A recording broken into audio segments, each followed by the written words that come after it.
बिस्मिल्लाहिर्रहमानिर्रहीम। अस्सलामुअलैकुम। हम अपनी जिंदगी में बहुत सी गलतियां और मकरूह काम करते हैं जिनका खमियाजा हमें चुकाना पड़ता है और कीमत अदा करनी पड़ती है। इन गलतियों और मकरूह कामों के चलते हमारी जिंदगी बुरी तरह से मुतासर होती है। हमारे पास पैसा और दौलत नहीं आते और हमें गुर्बत में अपनी जिंदगी बसर करनी पड़ती है। बहुत से लोगों को तो पता ही नहीं होता और वो ला इल्मी में मकरूह काम और गलतियां करते चले जाते हैं। लेकिन बहुत से लोगों को इल्म होता है, वो तमाम चीजों को जानते हैं और समझते हैं, लेकिन पता होने के बावजूद वो जानबूझकर इन गलतियों को करते हैं और ऐसे मकरूह कामों को करते हैं जिनका नुकसान उन्हें उठाना पड़ता है। लेकिन वो परवाह ही नहीं करते और पूरी जिंदगी अपनी गलतियों का नतीजा भुगतते रहते हैं। प्यारे बहन भाइयों, आज की वीडियो में मैं आपको 3 चीजों का बताने जा रहा हूँ जिन 3 चीजों को आपने कभी भी अपने पर्स में नहीं रखना, क्योंकि जो कोई भी इन 3 चीजों को अपने पर्स में रखता है हमेशा नुकसान ही उठाता है। कभी उसके पास पैसा नहीं आता, उसके पास दौलत नहीं आती और हमेशा उसका हाथ तंग रहता है। और अगर उसके पास कभी दौलत आती भी है तो वो दौलत कहीं ना कहीं किसी न किसी काम में निकल जाती है और वो देखता ही रह जाता है। एक चीज हमेशा याद रखें, जो शख्स दौलत और पैसे की कदर नहीं करता जिंदगी भर उसके पास दौलत और पैसा आते भी नहीं है। गुर्बत और मुफलसी उसका नसीब बन जाती है। इसलिए हमेशा दौलत और पैसे की कदर करें और ऐसी गलतियों और मकरूह कामों को करने से बचें जो दौलत में कमी लाते हैं। हमारे बड़े बूढ़े और बुजुर्ग हमें हमेशा से ऐसे मकरूह कामों और गलतियों का बताते आ रहे हैं जिनको करने से रिस्क में कमी आती है, दौलत हमसे दूर भागती है। लेकिन अफसोस हम अपने बुजुर्गों की बताई गई बातों पर अमल नहीं करते और जिसका नतीजा भी हमें अपनी पूरी जिंदगी भुगतना पड़ता है। सबसे पहली चीज तो ये कि उनके पास जिंदगी में कभी पैसा और दौलत आते ही नहीं, और अगर उनके पास पैसा आ भी जाए तो पैसा उनके पास टिकता नहीं, किसी न किसी वजह से उनका पैसा उनके हाथ से निकल ही जाता है। इसलिए अब मैं आपको 3 ऐसी चीजों के बारे में बताने जा रहा हूँ जिनको कभी भी आपने अपने पर्स में नहीं रखना, क्योंकि इन चीजों का पर्स में रखना मकरूह होता है। जो कोई भी इन 3 चीजों को अपने पर्स में रखता है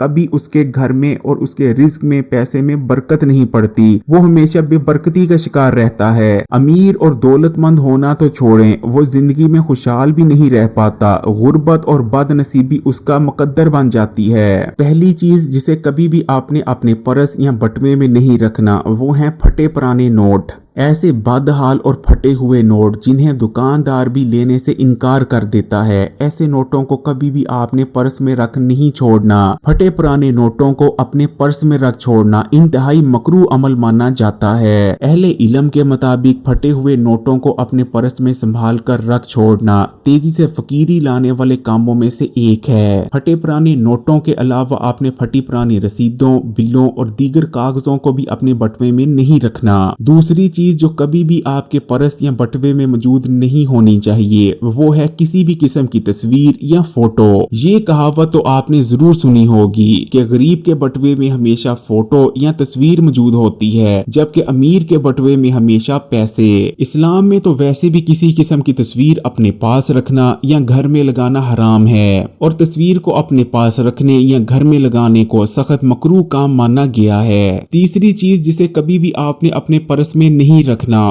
वो है उधार के पैसे। ऐसे लोग जो उधार के पैसे अपने पर्स में रख छोड़ते हैं वो हमेशा के लिए लोगों के मोहताज बन जाते हैं। ऐसे लोगों पर रिस्क और दौलत की शदीद तंगी आती है। इसलिए अगर आपके पास भी उधार के पैसे मौजूद हैं तो आपने जिस मकसद या जिस काम के लिए उधार उठाया है या जिस जरूरत को पूरी करने के लिए उधार लिया है आप वो जरूरत पूरी करें, ना कि उन पैसों को अपने बटुए या पर्स में रख छोड़ें। प्यारे बहन भाइयों, इन तीनों चीजों को कभी भी आपने अपने पर्स में नहीं रखना, क्योंकि इन चीजों का पर्स में रखना इंतहाई मकरूह माना जाता है। अगर ये चीजें आपके पर्स में मौजूद रहती हैं तो आपके रिस्क और दौलत से बरकत खत्म हो जाएगी और बेबरकती छा जाएगी। आपके पास पैसा आएगा कम लेकिन निकलेगा ज्यादा। गलत आदतों और मकरूह कामों से बचें ताकि आपके रिस्क में बरकत आए। अल्लाह से यही दुआ करता हूँ कि अल्लाह ताला मेरे तमाम बहन भाइयों के जितने भी मसले हैं और परेशानियां हैं उन्हें दूर फरमाए और उनके दस्तरखानों में वसअत दे। अगर वीडियो अच्छी लगी तो कमेंट्स में माशाअल्लाह या सुभान अल्लाह लिखिएगा और मजीद वीडियोस के लिए इस्लामी बात को सब्सक्राइब करके घंटी के आइकॉन को दबा दें। जज़ाकल्लाह।